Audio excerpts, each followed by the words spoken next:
Assalamualaikum warahmatullahi wabarakatuh.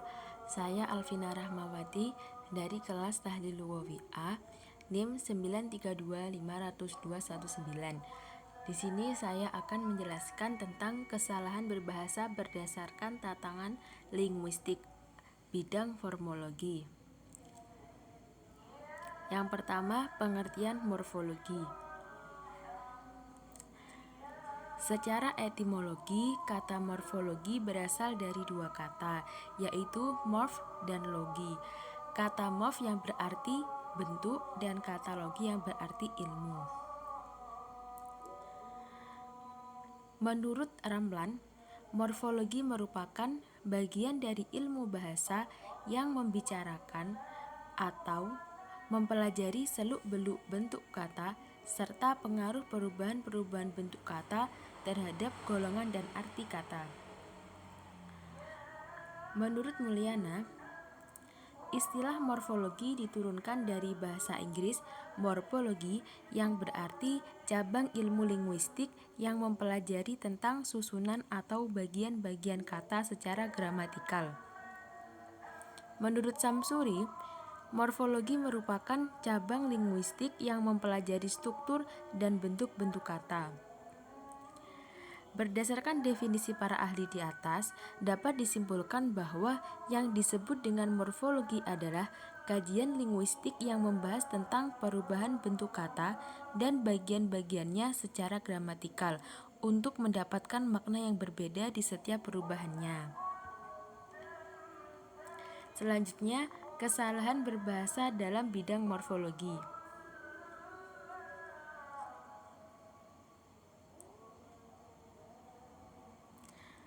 Menurut Abdul Khair, proses morfologi merupakan proses pembentukan kata dari sebuah bentuk dasar melalui pembubuhan afiks, pengulangan, penggabungan, pemendekan, dan pengubahan status.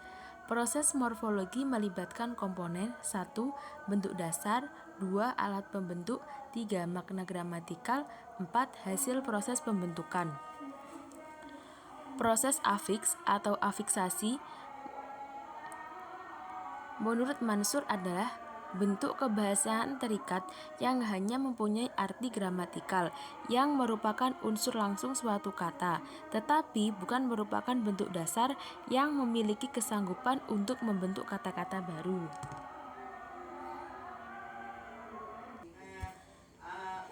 Afiks ini meliputi imbuhan awal atau profiks, imbuhan tengah atau infiks, imbuhan akhir sufiks, maupun imbuhan terbelah konfliks ataupun simulfiks. Yang B yakni proses pengulangan atau reduplikasi. Proses pengulangan merupakan peristiwa pembentukan kata dengan jalan mengulang bentuk dasar, baik seluruhnya maupun sebagian, baik bervariasi fonem maupun tidak, baik berkombinasi dengan afiks maupun tidak. Jenis pengulangan. Yang pertama ada pengulangan seluruh. Yang kedua, pengulangan sebagian. Yang ketiga, pengulangan yang berkombinasi dengan pembubuhan afiks. Yang D, pengulangan dengan perubahan fonem.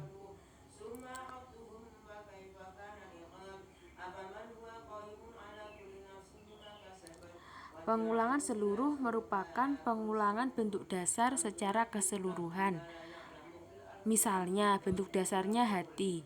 Hasil pengulangan seluruh hati-hati. Kemudian kata, hasil pengulangan seluruh kata-kata.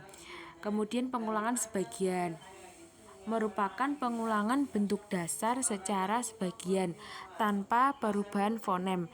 Misalnya, bentuk dasar bersama, hasil pengulangan sebagian bersama-sama. Yang ketiga, pengulangan yang berkombinasi dengan pembubuhan afiks merupakan pengulangan bentuk dasar disertai dengan penambahan afiks secara bersama-sama atau serentak dan bersama-sama pula mendukung satu arti. Pengulangan dengan perubahan fonem merupakan pengulangan bentuk dasar yang disertai perubahan fonem sehingga berubah bunyi. Misal gerak menjadi gerak-gerik, sayur menjadi sayur-mayur, ramah menjadi ramah-tamah. Kemudian proses pemajemukan komposisi. Proses pemajemukan atau komposisi adalah peristiwa bergabungnya dua morfem dasar atau lebih secara padu dan menimbulkan arti baru. Contoh kesalahan dalam bidang morfologi.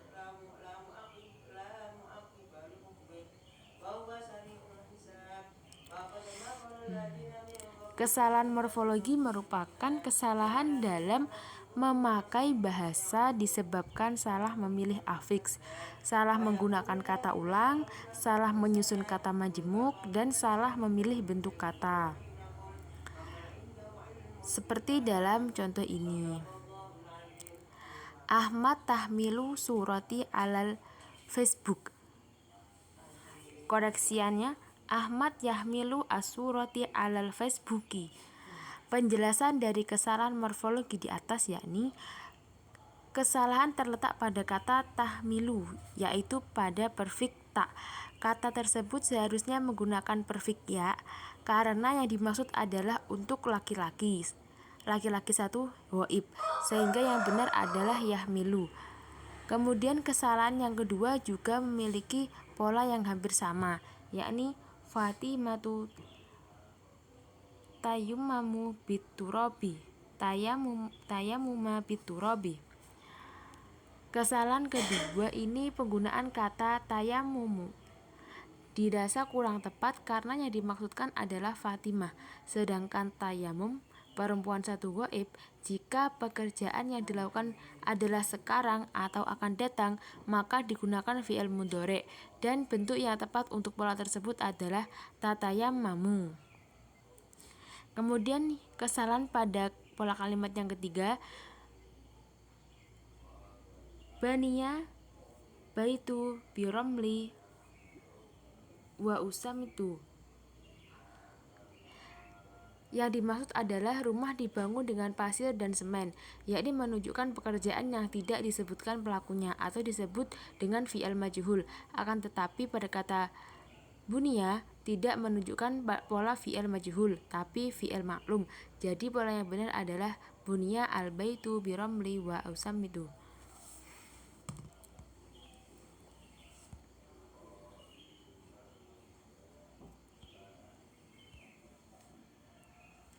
Sekian penjelasan dari saya, kurang lebihnya mohon maaf. Wassalamualaikum warahmatullahi wabarakatuh.